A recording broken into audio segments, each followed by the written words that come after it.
Hi, Armand Diaz here with an integral astroblog. We're going to be talking about the new moon and other things that are happening at the end of January 2014.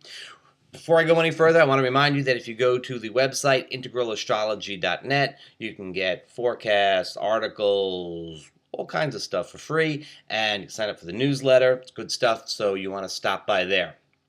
Now, at the end of January, on the 30th and 31st, in the space of less than 24 hours, we have three big things happening. First, we have the Aquarius new moon, and then we have Venus stationing to move direct, and we have a Jupiter-Pluto opposition.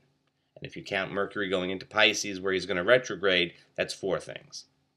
So there's a lot of activity happening in a short space of time. We had a lot of activity from the middle of December through the first week or so in January, and then a little back off, and now we're having a little spike, a little reemergence of activity. And yet, it's a new moon, and it's a planetary station, and planetary stations and retrogrades are kind of hiccups in the energy of the planet, and new moons are very internal. And so we have this kind of internal pull that sort of creates a sort of rumbling feeling. Something's changing, but not quite sure what. And then we have the Jupiter-Pluto opposition, which is a very explosive. So we have the sort of implosive energy of the new moon, and we have the explosive energy of the Jupiter-Pluto opposition. It's a contrast. We don't get very often one cohesive picture. We get complex stuff. So let's take each thing individually. First, the Aquarius new moon. The Aquarius new moon is very much about our collective ideals. It's very much about where we'd like to see society going. It's about what our individual roles are in moving society along. Now, I know you and I aren't big policymakers or anything, but we steer the collective a little bit. We steer the collective when we make our purchase decisions, for example. You care about the earth, but you'd like the car that kind of guzzles a lot of gas, So what are you going to do? With Mercury retrograding soon, you probably shouldn't buy a car. But beside the point. Or how we presence ourselves on Facebook and Twitter, and how we respond to what other people are posting. That's very much, it is one big, global town square where we can, get out there and everybody's sort of expressing their opinions and saying what they're saying, and people are kind of listening. It's kind of like you hear conversations going by, and it's a great way actually to get a read on what's going on. But how do we participate in that? Or is this a positive contribution that we're making? Is it moving us towards the type of ideal that we have, or is it not so much? That's a big question for us right now. Now, with the Venus station to move direct. Now, Venus has been retrograding since December 21st, and in the shadow of the retrograde, before that, since early December, what that means is the new year and the holiday season was all under this Venus retrograde in Capricorn. Capricorn is the sign of the institution. It's the sign of government. In our case, it's the sign of big business. And Venus is about values. Aquarius is about ideals, what we think should be, what we imagine as being the goal. But Venus is about how we value what we actually have, where we put our attentional, intentional, emotional, and financial investments, and what we think is valuable. It's worth noting that during this Venus retrograde, the market shot up, and then they slump back down again. The holiday season, particularly in the U.S., where we get to see what's going on rather clearly, there's a big pressure. You got to go out and buy. This keeps the economy running. Is everybody going out and spending a lot of money for Christmas? And there's almost a sense of duty about it. There's an awareness that this is what keeps things running, and yet there's a reticence to participate.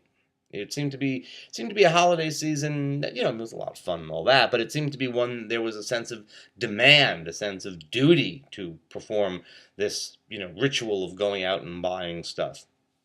I don't know that people participated all that wholeheartedly.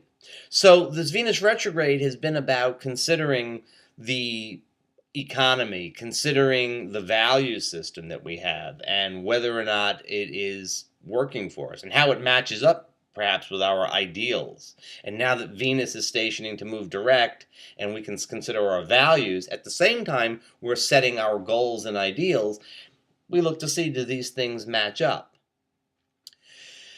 Now comes the question of the Jupiter-Pluto opposition, and this is a very different type of energy. This is a power broker type of opposition. This is something where we start to consider what the role is of the powers that are in place and how they are contending with each other. If you had to have one person that is sort of standing out in the center of this in America, it would be Chris Christie.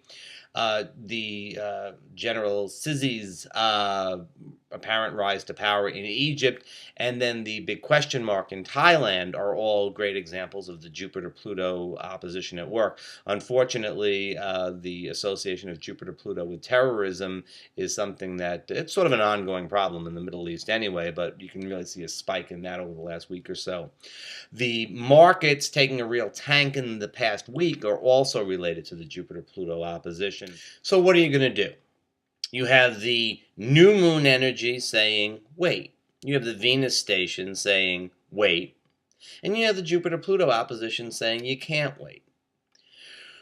Well, look at it this way. If you're going to put something out into the world and you just have to wait, I would say that the moon goes into Aries Sunday night, Monday, depending upon where you are. That's a great time to start sending things out into the world. But if you have to respond beforehand, you want to be very centered in your values, you want to be very centered in your ideals, and you want to know that what you're going to do in response to a situation is something that is in concert with your, maybe not your highest ideals, but some high ideal, or at least in concert with your values. You can bend and be flexible. It's always a good idea to bend and be flexible.